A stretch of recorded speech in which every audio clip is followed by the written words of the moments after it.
Hi, I'm Lisa Curcio, and I would love to welcome you here to Lisa's Stamp Studio. Today it is Monday, it is January 23rd, the year is 2023, and we are streaming live right here on YouTube. Whether you are here with me live or you are watching the replay, I am thrilled that you've joined me. Thank you for coming by, because tonight I'm going to teach you 3 easy backgrounds using ink on vellum. I love vellum. This translucent paper can provide such elegant and easy detail to your cards. And tonight I'm going to give you some great ideas on how to use it. Super great if you're brand new at stamping, and wonderful ideas if you're an advanced stamper. Now, a couple things before we get started for tonight's live stream. First and foremost, you're going to want to make sure you stick around to the end if you're here with me live, because we're going to be linking down in the video description below a link for you to get the cutting dimensions and the supplies for the project sheet. That's what we call it. Inside there, you'll have multiple pictures, of course, the cutting dimensions, and I'm going to have the supplies listed for you. Don't forget to download that before you leave tonight's live stream. Next, we love to interact with you, so that if you would like to chat tonight during the live stream or to comment for the replay, YouTube does require that you log in using your Gmail account, so please make sure that you do that. I come back and I read every single comment. Your feedback is very important to me. I want to make sure that you know all about that beautiful name in blue off to the side, Gina Curcio Hawley. She is my daughter. She's also the sales and marketing director here at Lisa's Stamp Studio and an avid stamper. Now, if you haven't seen her live with me, you're in good shape because she's coming up soon. I'll talk to you a little bit more about that when tonight's demonstration is over. Gina is here to help answer your questions and provide links, because there's absolutely no way for me to keep up with that while I'm trying to demonstrate.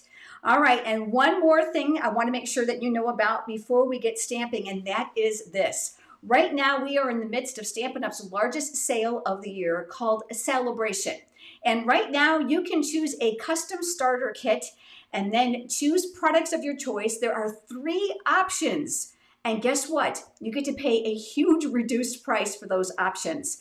You're going to find all the details on how to join my stamping team over on my website under the Join tab. Now, I want to add one very important thing here that I get asked all the time. Do I have to do what you do? Absolutely not. As a matter of fact, the vast majority of my stamping team are just like you. They're hobby paper crafters just wanting a discount on their supplies. Now, you can find all the information over on my website. All right, let's get started. Let me move those buttons out of the way, and I am cramped tonight. I put a bunch of stuff in this little tiny area. We are going to use vellum. Now, the very first vellum that I am going to use is called Vellum Basics.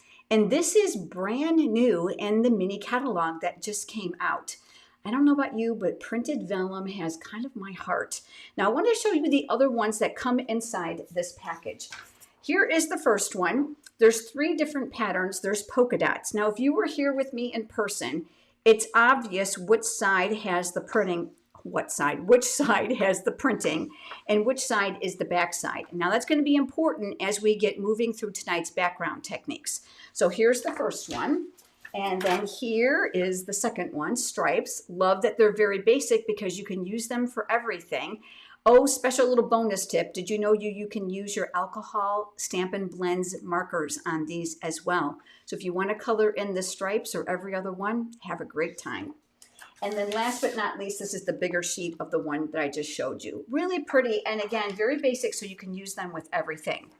Like I said, one side is going to have the print, the other side is going to be a little bit more translucent.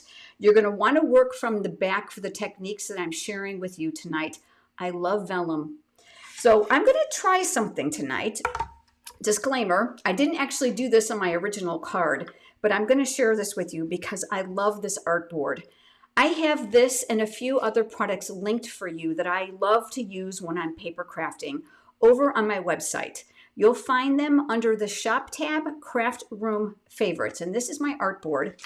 It's super thin, so I just tuck it alongside the drawer inside, and I use it when I'm doing a lot of blending, and it helps to keep my work surface clean, and I'm not separating and wasting scratch paper, and you'll see why I like it. The first thing I'm going to do is I'm actually going to anchor this down because that's going to make my life easier so I don't have to chase it. Now, if you don't have an artboard, you're going to probably use a scratch piece of paper as well. And we'll talk a little bit more about that in just a minute. Now, I am going to take a piece of low tack tape. This is made from frog tape, and it's linked for you as well in my craft room favorites. Remember, I told you lots of fun things that I absolutely love. I just want to make sure I've got the right side here, and this is the back side. So I'm going to roll up that tape here on the back, and I'm going to place it here on top of my work surface, and I'm going to stick it down. I was concerned that that tape might mar that embossed image, but it didn't when I practiced, so we're going to do it again. So the artboard is going to help keep my work surface clean, and it helps to keep that paper sturdy. Most important thing you need to know about when you're working with vellum is you need to use a darker shade of ink than you typically would use because of the translucent paper. Vellum is a high-grade parchment paper. Now you might be thinking that's a crude example, but that's basically what it is. So this is vellum cardstock, and it's really, really pretty, and you're going to love the thickness of it. It's not real flimsy, and it's not super thick like a card base. I want a green background on here, so I'm going to use Mossy Meadow, which is a high concentration of green. I'm going to open this up, and I like to blend with my blending brushes. Now, lots of you ask me about these, and I'm going to tell you right now, I don't have a link for you, but I did find them on Etsy. But I'm also going to be very honest with you that I found that just writing in a metallic Sharpie marker here where it says like dark green or blue or yellow works just as well. So that's just a little tip for you. The other thing is I don't like to put my blending brush right inside the ink pad because I find it's a bigger waste. It picks up more ink than I need. So what I'm going to do is I'm going to take a clear block and I'm going to tap that inside my ink pad. And you're going to see that it transfers it to the block. And this kind of acts as my palette. So what I'm going to do is I'm going to take this and I'm going to roll it on top of the block. Now, obviously, there's plenty there to use. Now, I'm also going to bring in my grid paper for some scratch paper here because I want to rub a little bit off because I want to be able to control the coverage. Oftentimes, when you're using it from the block or the ink pad, that very first amount you pick up is really, really dark.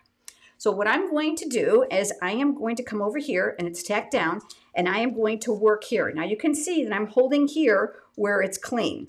Now that tape I've used a couple times, so it probably could have been a little bit stickier. And I'm just going to run the ink over the paper. Now, if you don't have an artboard to hold your project down, I'm going to recommend that you grab yourself a scratch piece of plain white paper. That's going to allow you a place to put your fingers to hold the paper down. One thing you also need to know about vellum is that it is slow to dry. Remember I told you it's a type of parchment. So you're going to want to make sure that your fingers are not on it. Otherwise, it's going to leave a fingerprint and it's going to smear. So I'm just going to kind of do a little bit of this so that you get an idea. I do have one that's already finished. And again, I'm just going to manipulate the paper so that I can get my fingers in a nice clean place. I will tell you, when you color vellum, you're going to have a little patience. And if you don't have patience when you color and you're like me, I'm going to give you another great tip. So you can see how all the ink here can get picked up and then used on the vellum. All right, I'm not going to do the whole thing. I think you get the idea because I have several demonstrations for you tonight.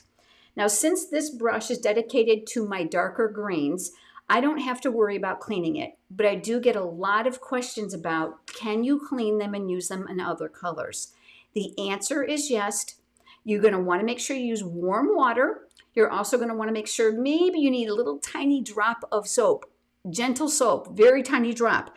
You're going to clean it under warm water, and you're going to want to make sure that it runs clean because you don't want to take that pigmentation and bring it into another color.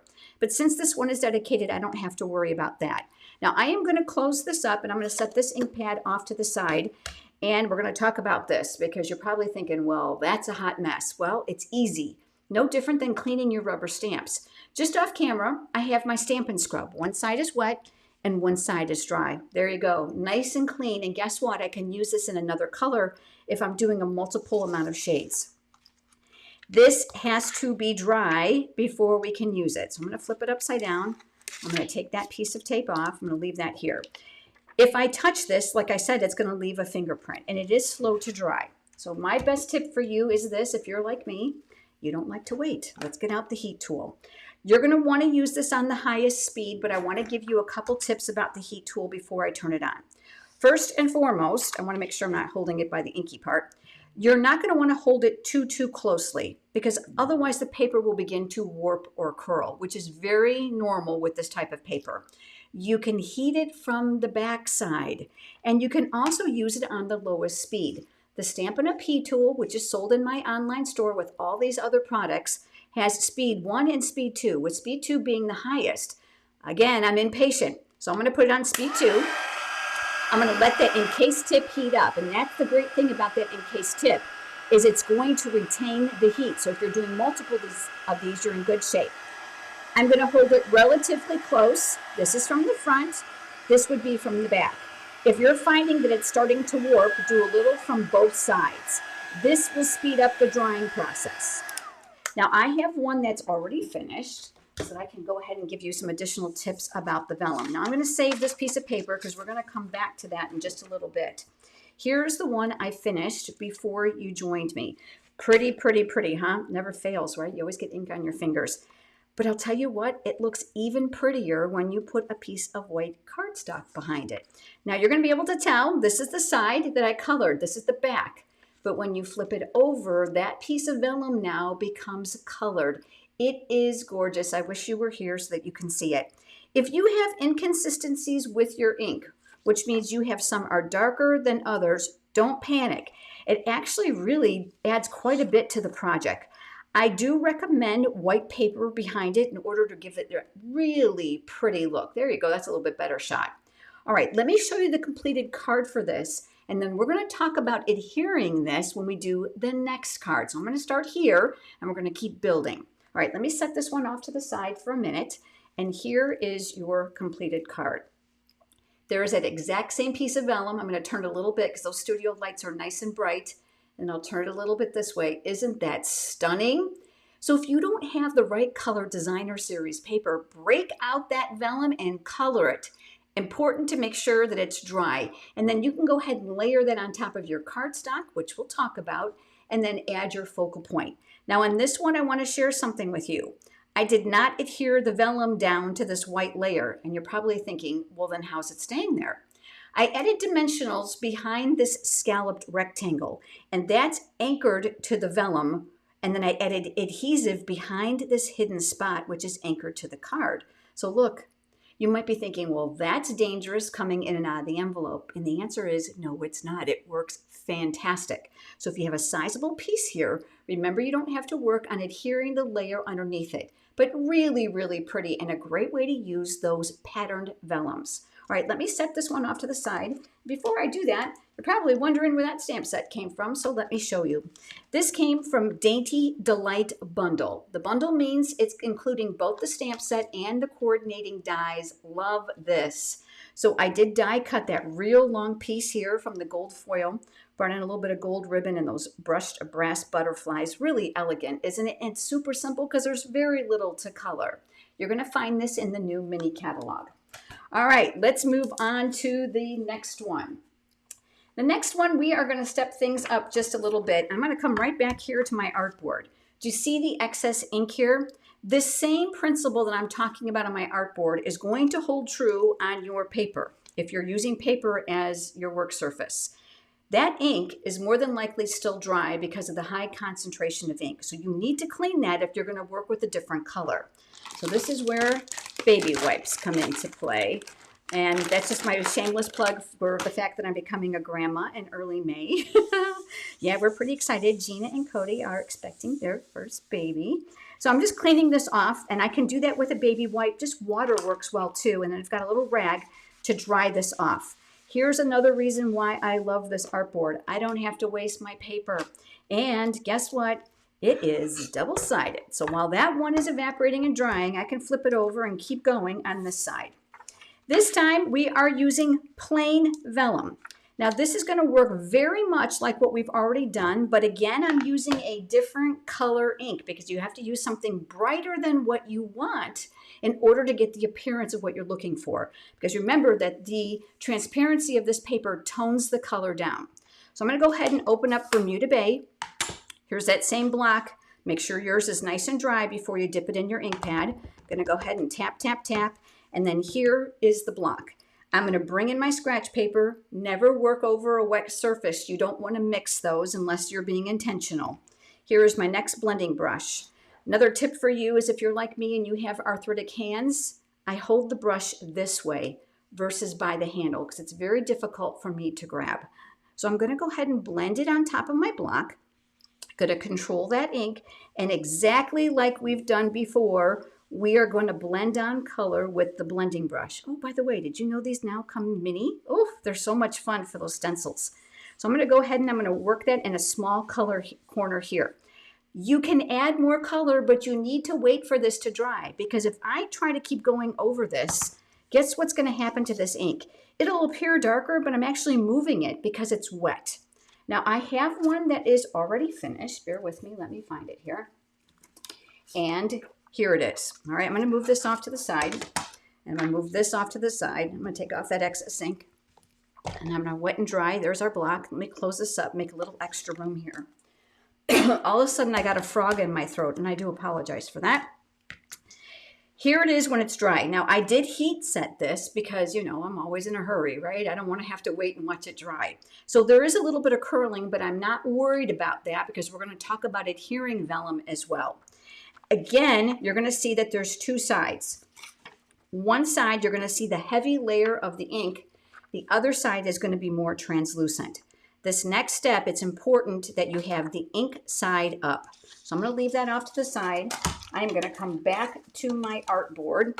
I'm going to give that a wipe one more time because we do want to use this again because I have a third technique for you. And then I'm just going to flip this over so we can use that now dry side. So what I'm going to do is I'm going to lay this on my artboard just to protect my work surface. And the next thing you're going to need is a water painter. Now these are sold in a 3-pack in my online store. There's a very narrow tip, the medium tip, and a very wide brush tip. And of course you can use them for watercoloring, but we're going to use it for a technique on this paper. So I have tap water inside here. You just unscrew it and put tap water down inside. If you live in an area where there's a lot of filament in your tap water, I'm going to recommend that you use purified water from a bottle and then add it from here. I'm going to take off the cap, and just so you can kind of see what I'm doing, I am going to give this a squeeze, and I'm going to make a puddle of water here. Now I want to make sure that the cap is on tight. I'm going to squeeze it because I want to make sure I got a nice little point there, and there's my rag, and I'm going to pick up some water on the brush. So I'm loading the bristles. Now watch. Using my finger here underneath it as an anchor, we are going to tap water on top of here. And I'm going to just be very random about this. There is really no way to control it other than by turning the paper. So this is creating just water splatters. And you might be thinking, well, that's no big deal. Oh, but we're not done. Just wait. So there we go. You're going to add as much or little as you'd like. That looks about good for me. Obviously, that can just go and get cleaned. When you cap this, please make sure that you squeeze out the excess water, bring those bristles to a tip, and then cap it. Because if you don't do that, you're going to get bristles hanging out the sides, and that ruins your brush. You are going to take a dry rag, and you are literally going to blot, and you're going to lift. Blot and lift. Do you see the white? Oh, wait till you see this card. It's going to lift the ink from the areas we've placed the water. It creates a resist.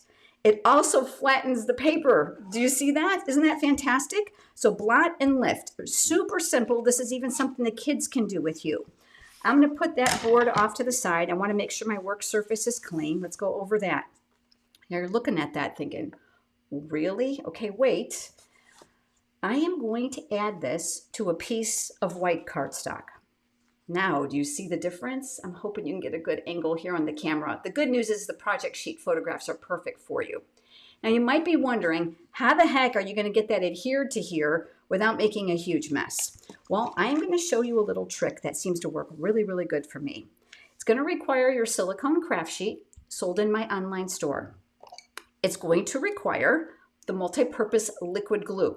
Now, this is a water-based glue, so I'm going to go ahead and I'm going to squeeze myself a nice little puddle here. You can always add more. In this little airtight container, I keep a wedge of a sponge that I've put on a binder clip, and that is to help keep my fingers clean. Nobody likes skunky fingers, right? What you're going to do is you're going to use that rounded edge, and it's going to go on the back side of the vellum. Now we're going to pretend this is all nice and dry. We're hoping for the best during this live stream. I'm dissipating the glue, and I'm working around the outside edges. So you don't want any clumps, but this is going to allow me to provide glue adhesive around the outside edges to hold this in place. And then what I'm going to do is come on top of here, and I did create a border on the side on purpose. So let's see if I can line this up without getting my head in your camera. And then I'm going to tack this down. Now my fingers might be a little bit tacky, so I like to take my project and turn it upside down and rub from the back. Sure enough, you'll ruin it if you go from the front. Now let me go ahead and take your pick tool because I don't want to rip my vellum. Just lightly lift that, and that has given us this. Now I have one more thing that I did, and let me show you. I used one of my very favorite die sets. This one's called Basic Borders, and I love these because it gives you a great edge on your cards. Do you see this one here? I thought it looked like a cloud edge. So I thought, you know what? Let's take that and use it on a piece of vellum. And I do have all the measurements for you in that free project sheet, okay? And I added that with a little bit of smoky slate ink to there to give this a cloudy finish. Now I did that ahead of time just because you've already seen me do some blending. I scored a 1/2 inch here at the top on purpose so that this could be tucked to the back. Now, tip number 1, make sure when you make that score line that you reinforce that. You want to make sure that that's good and it's pushed down and you've got a nice crisp edge there. Then what we're going to do is we're going to open it back up, and this is where we can add a little bit of glue to adhere it to the back side of the cardstock. Now I'm going to push that off to the side for just a minute, and I'm just going to press that down to make it easy. I'm going to come in with my liquid glue, and you just want a tiny bit. Now you can use your sponge if you're heavy-handed like I am, but remember this is going to be the back. Now while I have that glue there, I'm going to take another little puddle here. I'm going to pick up my sponge, and I'm going to add a little bit more here to the bottom and just kind of dissipate that glue once again. This now is going to come up here to the top of the card. And then what we're going to do, always want to like rest it against my stomach, but I have to remember that you can't see my belly from there, thank goodness. All right, and then I'm looking to align this, and this is where liquid glue is your best friend. And then you're going to take that 1/2 inch area and put it to the back. I'm trying to keep my head out of your camera view. There we go. Look it. Is this not spectacular or what? All right, now, important, this has to go in an airtight container. If you do not do that, you are going to have one hard sponge that you're going to have to throw away and never use again. Just make sure that it's sealed. When this dries, it's going to turn opaque. And when it does, you can rub it right off and it will not mar the surface. Again, I'm using the multi-purpose liquid glue sold in my online store. Let me show you the card. There we go. Look at this. Again, no two of these are alike, and this is going to be super hard to see on camera. Isn't this adorable? So I created the cloud formation here. The splatters are to represent the rain. You can see the consistency of ink on this one is higher than this one, so this one's a little bit softer. That stamp set, if you're wondering, is called Playing in the Rain. It is a bundle, so you can buy them individually or as the bundle, which will save you 10%. So the stamps and the coordinating dies, oh my gosh, the dies are fantastic. I think you're going to want these. Super duper cute. It has a whole suite of products, by the way, in the online store, including designer series paper. But that has given me that rainy background. I added my vellum topper. I just put in some sequins. And of course, do you see this still down here, that little puddle? I actually just blended another piece. I didn't splatter it. And I die cut it. There's a die for the puddle, and I just added that with the same little amount of dimensional that's hidden behind his foot, so you can't see it. So this end is free. It's going to work great inside the card. But isn't that a fun technique and a great way to create a splatter? All right, I have one more for you. Let me put this one off to the side as well. All right, for this next one, we are going to come back to that artboard. I'm looking to see which side is dry. That looks pretty good. We're going to use a plain piece of vellum. And once again, I'm looking for my rolled up tape. And yep, here it is on my old piece of paper. Let me grab that. That's going to help hold this down. You know what? I changed my mind because this time I want to use a stencil. These are called the Artistic Mixed Decorative Masks, and there's 4 different stencils in here, but I'm going to work with a couple of them. So I'm bringing in this really pretty pattern image here, and I am actually going to anchor this to the back of the stencil. Now, tip number 1, use a piece of vellum that's a little bit bigger than what you would normally use, because then you can always trim it down when it dries. You are going to flip the stencil over, and this is where we're going to add some tape to secure these pieces together. Now that same low-tack frog tape, I have a strip here. I usually put it on my skin or my clothes. You know, have a problem with tape, but be careful if you do. And that just takes down some of the tackiness. And I'm going to tack these 2 together here. Remember, this is the back side that we're working with. And I have another piece here. And again, I'll put that on my shirt and take that tackiness off, and I'll put that down here. And that should be good. So I'm going to flip this over, and now I have those 2 pieces secured together. If you want to go a step further because you don't feel like chasing this around, you can now tack the stencil to the artboard. This is why I love my artboard, because I'm tired of chasing things. This is my favorite way to stencil because it makes my life so easy.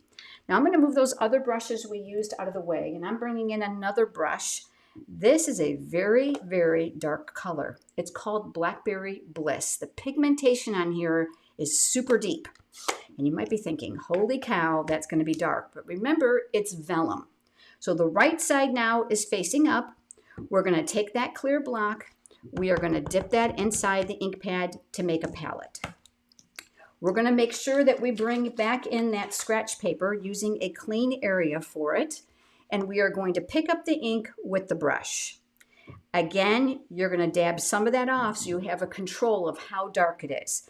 Now I can see it, and I know you can't, but I can see the perimeter of the vellum between the stencil. This tape does not impede on there. I'm with outside that area. I'm going to work in one area here with small circular motions to add the color. I don't know if you can see it on camera, but it's starting to turn a very light kind of, well, maybe a medium shade of pink. And you're thinking, wow, that doesn't look anything like that. And it doesn't. And that's the beauty of vellum, is that you can actually create custom colors for your projects. Now, I'm not going to do the entire thing.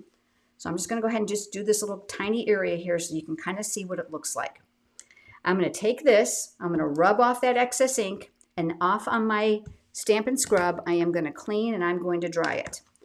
This, I'm going to close because that looks like that could be a recipe for disaster, right? I am going to carefully remove the tape here from the top. That's going to release this. I save those pieces because I do reuse them. And I'm going to come down here and take this one off as well. I am not trying to touch the front of that vellum because that ink is wet.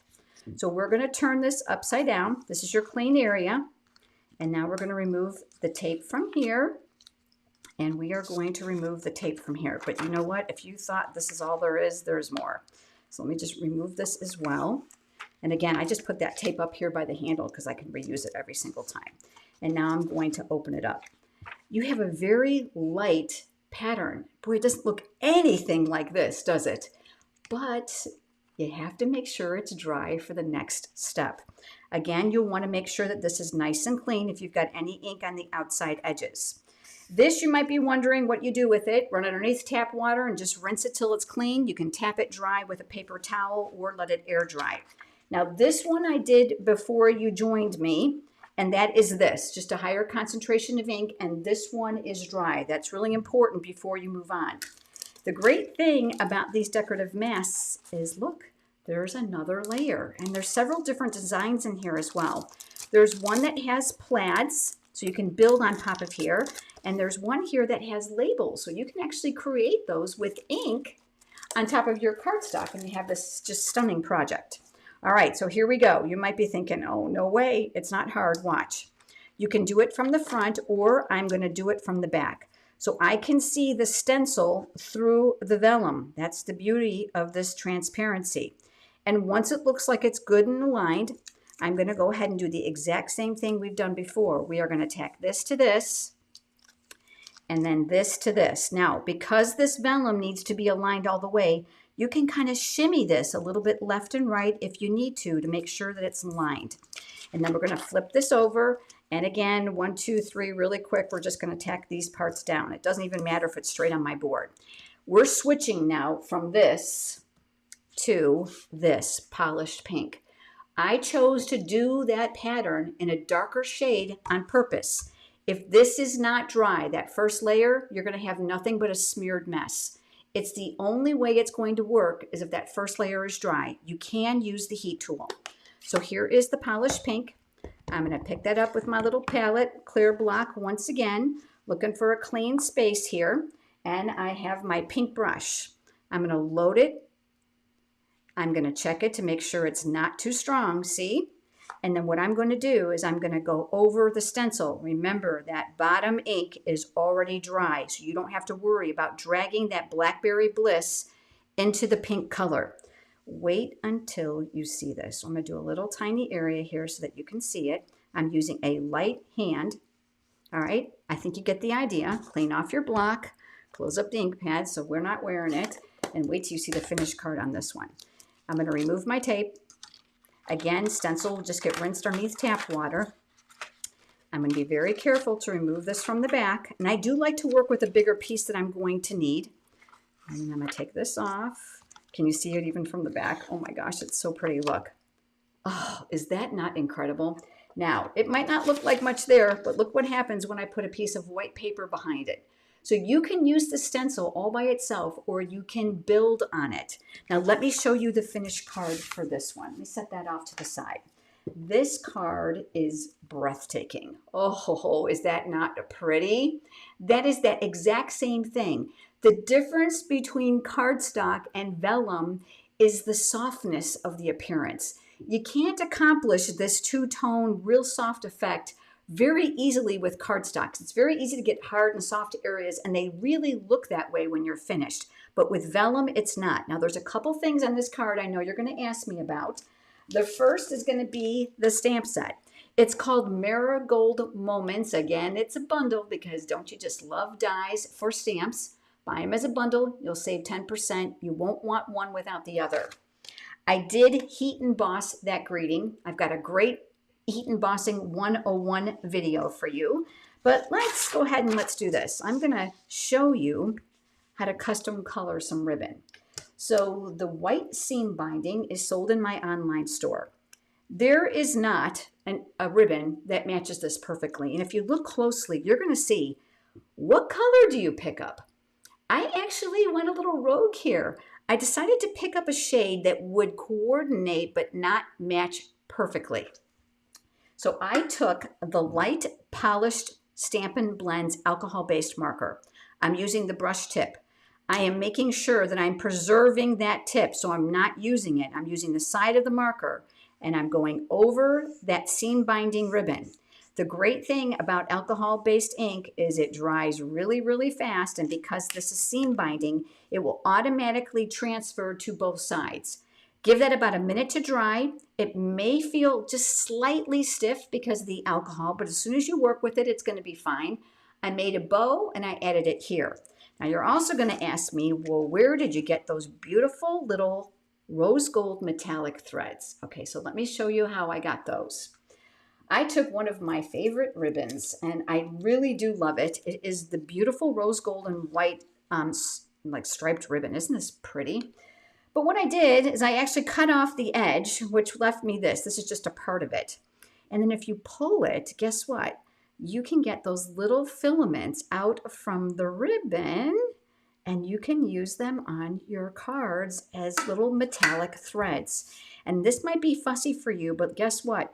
There is no rhyme or reason to this stuff. I just wrap it around my fingers a couple times. I kind of shimmy it off. You want it to look crazy, stick it down with a glue dot and call it done. It's really, really a pretty card.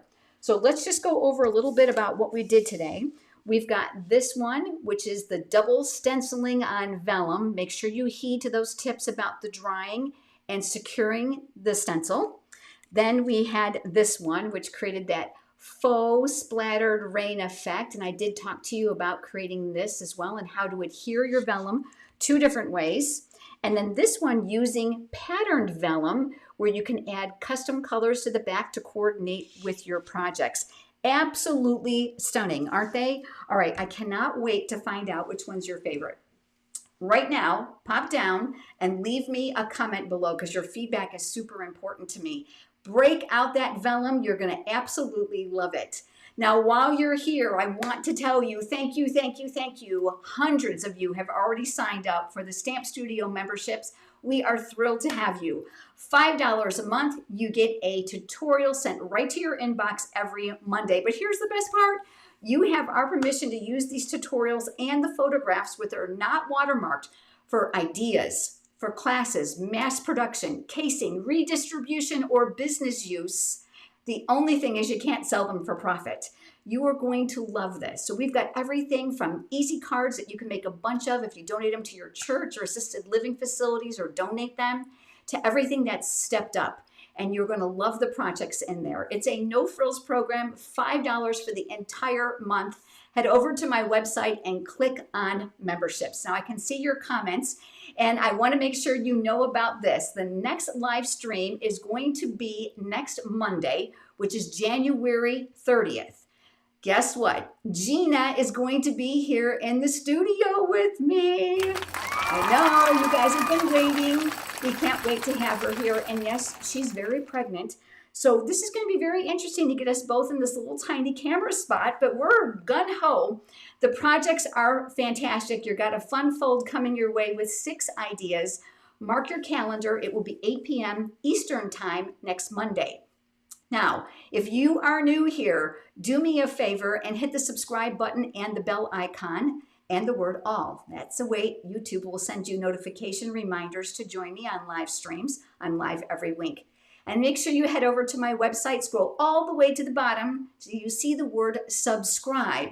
If you click on that, we'll sign you up for my free weekly e-newsletter. It includes a free project sheet that I don't share on any of my other platforms. And oh, by the way, I didn't tell you, the membership projects, not sold or shared anywhere. They're exclusive for the membership.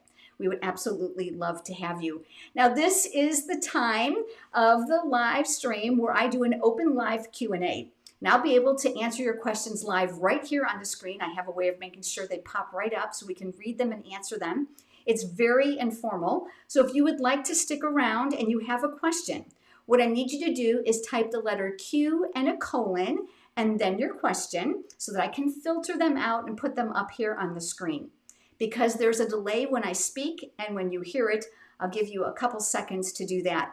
For the rest of you that are leaving the live stream or perhaps watching the replay, if you want to stick around, would love to have you. Otherwise, I look forward to having you here with Gina and I next Monday. All right, I'm going to push those beautiful cards out of the way, and I'm going to lean over and reach for my mouse because that allows me to go over here to my computer and type in that Q and the colon and separate the questions, okay? They'll continue to pop up as they come in. All right, they're coming in pretty quick, so hold on. Okay, so I have a question here from Susan. Let's see, Susan says, a question. You just used the word casing. What does that mean? That's an excellent question. It's a common term in the paper crafting business, especially for card making. And it stands for C-A-S-E, casing. And it stands for create and share everything. So it's an acronym. So a lot of times people, when they're paper crafting, they feel really bad about copying someone's card to the T. Well, the great thing about the membership projects is they are made specifically for you to do that. And in fact, we expect you to case them in mass. We even ask you to go ahead and take that tutorial and pass it along. If you are teaching classes, perhaps at assisted living facilities, libraries, you can use those however you want. A lot of people who signed up for our memberships are Stampin' Up! Demonstrators, and they want those inspirations for classes and events. So that's what casing means. It gives you full reign to copy the project. It's a great question. Thank you for asking it, Susan. All right, so let me look over for the next question. Okay, hold on. They're scrolling so fast. Okay, here's a question by Suze. I hope I'm pronouncing that right. It could be Susie. I hate mispronouncing names. It's so personal. But your question is do you have issues with your cling stamps leaving an edge? And I think your question pertains to when you're inking them. And I don't 99% of the time, and I'm going to show you why. So let me go ahead and turn that camera down. All right, and I'm going to move those beauties off to the side. And let me grab a piece of scratch paper here. So let's come in with some grid paper. Actually, you know what? I've got cardstock right here. I'd rather use that. I think that gives you a better example. And I'm going to go ahead and use the polished pink ink pad because we have that out. I'm going to move that mouse pad out of the side. Now, obviously, we need a stamp, so give me 1 second to pick one up here. And I'm picking up one of the marigold ones, and I'm going to use a slightly bigger block than I need. The reason you're getting ink around the edges, whether you're using photopolymer or red rubber, is because you're tipping it in the ink pad. All right, so if I ink it straight up and down, and you look, the ink is going to be on the image. If you're inking it too hard, which means you're pressing too hard in the ink pad, look what's happened. Not only do I have it on my fingers, we have it on the block, but you also have it on the image itself.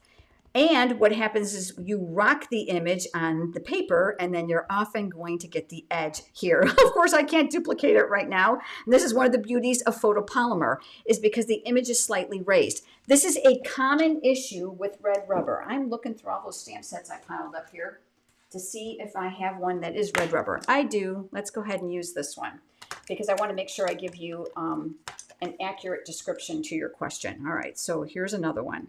Again, doesn't fit the block perfectly, but you get the idea. Tap, tap, tap. I'm going to push really hard. The ink now is all around here. Do you see the line?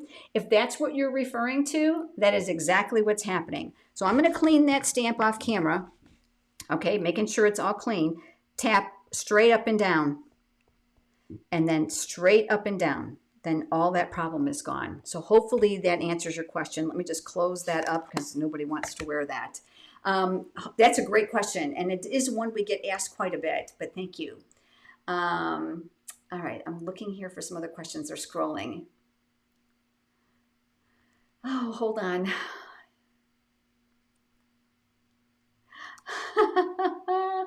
Kona Sitka Rose, she says, last week's live stream, you said you don't like frogs, but do you like the big cane frogs? That would be really a huge no, and that's the whole reason I don't like frogs. And I know that you know this, I used to live in Hawaii, and I had a huge, and I'm talking dinner plate size, just body frog incident that has forever ruined me. This was a little personal background there. Okay. Cheryl has a question. What is the difference between the Stampin' Up! Adhesives? Well, that's a great question. So there's Stampin' Seal and there's Stampin' Seal Plus. I'm a Stampin' Seal Plus girl. The Plus comes out in little tabs and it's super duper strong. It's the strongest adhesive next to tear and tape. Tear and tape comes on a roll, a thin roll. It allows you to place it down and then just rip it. So it's great if you're bordering something for a pocket. And of course, there's liquid glue. I have a video here on my YouTube channel about adhesives. Why don't you go ahead and search my channel? It'll answer all those questions in depth with actual demonstrations and a picture of the product for you. Because unfortunately, I don't have all those right here at my reach to demonstrate it for you, but that's a really good question. Okay, and Kimberly is asking, did you always blend color on the back side? I get confused a couple of times. Kimberly, when I'm using Vellum and it's printed, yes. If Vellum itself, regular Vellum cardstock, like I shared with you, I don't have a blank piece left here, but they're just plain Vellum, both sides are the same. So it doesn't matter which one you use. Just make sure you pick one as the one with the ink, and the other side is the one that's actually transparent that you can see through. As I demonstrated tonight, you're going to want to make sure you splatter with the water on the side you've colored because you're looking for a resist, which you won't get from the side that's just transparent. I hope that answers your question. All right, one more question. I saw someone ask about my Barry Manilow concert. He was amazing and he hasn't changed at all. The music was wonderful. Great question. I'm not going to feature that one. And Lynn is asking a question here. How do I sign up for your emails? Super easy, Lynn. Head over to my website, scroll all the way to the bottom. You'll see the word subscribe. Click on it. A pop-up will come. Put in your name and email address, and you are all set. Once it's set, you'll get a confirmation email that you'll be getting my emails. They go every Thursday with that free tutorial. We would love to have you included. All right, my friends, that's it for tonight. Gina and I will see you on Monday. Have a wonderful evening.